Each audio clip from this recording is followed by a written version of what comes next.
João capítulo 20, verso 15. Esse é o texto que, inclusive, Maria Madalena confunde Jesus com um jardineiro. Ela diz assim: perguntou-lhe Jesus: mulher, por que choras? Mulher, por que choras? Qual era o motivo do choro de Maria Madalena? Se você ler todo o contexto, ela está triste porque Jesus morreu, e agora ela vai até o túmulo e não encontra o corpo de Jesus. Ela levou aromas para embalsamar o corpo de Jesus. É como uma atitude de alguém que, depois de perder alguém muito querido, leva flores no túmulo. E quando ela chega no túmulo, o túmulo está violado.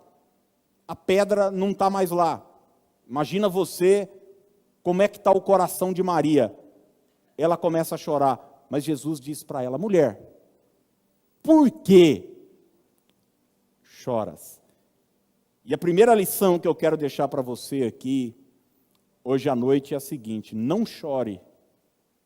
Jesus está vivo. Você pode dizer isso para alguém perto de você? Diga: não chore. Jesus está vivo. Gente, eu entendo perfeitamente a perpetuação do choro por parte de pessoas que servem a um Deus que está morto. Porque tem gente que é devoto de Deus, mas o Deus dela está numa tumba, está 7 palmos embaixo da terra, não pode fazer nada por ela. E você sabe que existem situações na nossa vida em que só uma intervenção sobrenatural, divina, é que pode mudar a nossa história. E quando a gente não tem isso mais, a gente tem que se entristecer mesmo, tem que se desesperar mesmo, tem que achar que é o fim mesmo, mas eu quero dizer que não é o seu caso. Nós estamos aqui hoje, aliás, estamos diante da mesa do Senhor para celebrarmos a vida, a ressurreição do nosso Senhor Jesus Cristo. Ô, gente, quando eu vejo pessoas compararem Jesus com Buda, com Maomé, com Allan Kardec, tem gente que compara os ensinamentos de Jesus com Karl Marx. Eu falo: vocês estão de brincadeira? Isso é piada? Isso é conversa com os grandes imperadores do mundo? Esse povo está tudo debaixo da terra, pô. Esse povo está tudo morto. Ensinaram algumas coisas, falaram, alguns tinham até umas palavrinhas bonitas, mas eram só ensinos. Nós estamos diante do Deus encarnado. Ele morreu, sim, é verdade, mas ele está vivo, ele ressuscitou. Tanto é que esse era o maior escândalo no começo da igreja. As pessoas ficavam: estão com papo aí, esses homens aí estão com papo que um tal de Jesus está vivo. E Lucas relatou, ele apareceu para mais de 500 pessoas. Ele comeu com essas pessoas. Ele se manifestou. E hoje ele continua vivo, assentado à destra de Deus Pai Todo-Poderoso. Está aqui hoje à noite na pessoa bendita do Espírito Santo. A igreja é o corpo de Cristo, vivo, atuante, presente na terra, sal da terra e luz do mundo.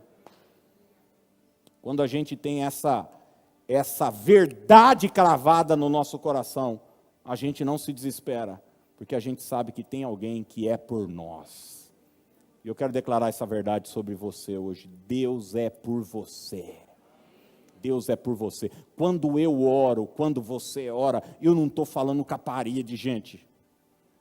Eu não estou falando com um quadro pendurado, uma imagem, um pedaço de pau, de pedra, de metal, de gesso, que algum ser humano foi lá e fez e preparou. Eu não estou falando com uma ideia, com uma energia, com uma força. Eu falei sobre isso hoje cedo. Tem gente que pensa que Deus é uma força. Ele não fala nem Deus mais, ele fala o universo. É cool falar isso hoje, né?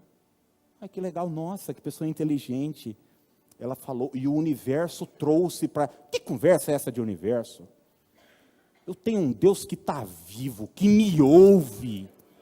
Ele tem olhos e me vê, Ele tem ouvidos e ouve a minha oração. Ele tem mãos e as suas mãos estão estendidas para mim.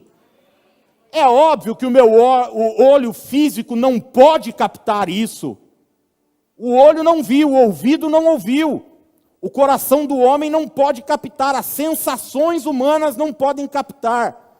Mas nós caminhamos pela fé. E é por isso que nós temos essa certeza de que o nosso Senhor está vivo. Olha, a tristeza pode embaçar a sua visão, viu? É o que estava acontecendo aqui com Maria. Ela estava diante de Jesus e ela não consegue reconhecer o Senhor. Tristeza embaça a visão. E a gente passa a não ver mais a ação de Deus na nossa vida. Mas eu quero dizer para você que o Senhor está trabalhando. O Senhor está trabalhando. Imagina você agora mesmo. Paulo e Silas estavam na prisão, eles estavam adorando, sim ou não? E o que aconteceu? Um terremoto, as cadeias se abriram, houve salvação, houve vitória, houve bênção para Paulo e Silas. Enquanto nós estamos aqui, eu sei que tem muita gente aqui, gente, que está com um familiar enfermo, internado, tem gente que está aqui, que está passando duras lutas na família, mas você está aqui louvando e adorando. O que aconteceu com Paulo e Silas está acontecendo agora mesmo com você. Existe um movimento do céu de forma sobrenatural para trazer vitória, favor e bênção sobre você. Jesus Cristo está vivo. Vivo, vivo. Isso é um fato histórico. Lucas capítulo 24.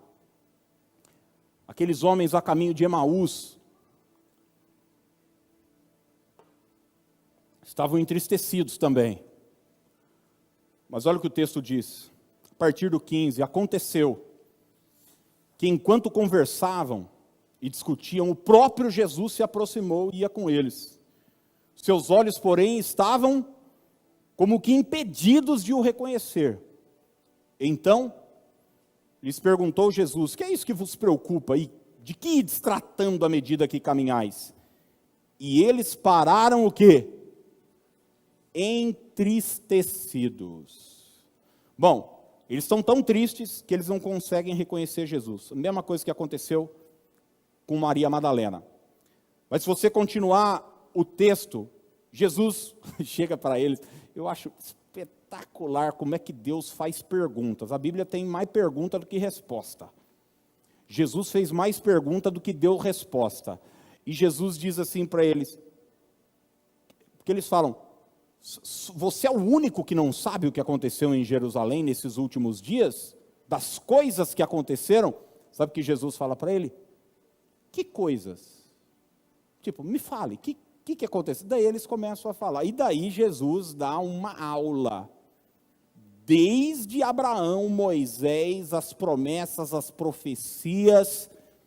E o texto diz que eles vão parar na aldeia chamada Emaús. Quando Jesus parte o pão, os olhos deles se abrem, eles reconhecem o Senhor e Jesus desaparece.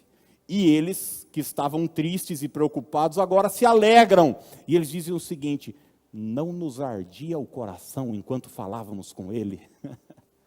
Nós não estávamos falando com uma ideia, nós estávamos falando com o Filho de Deus que está vivo.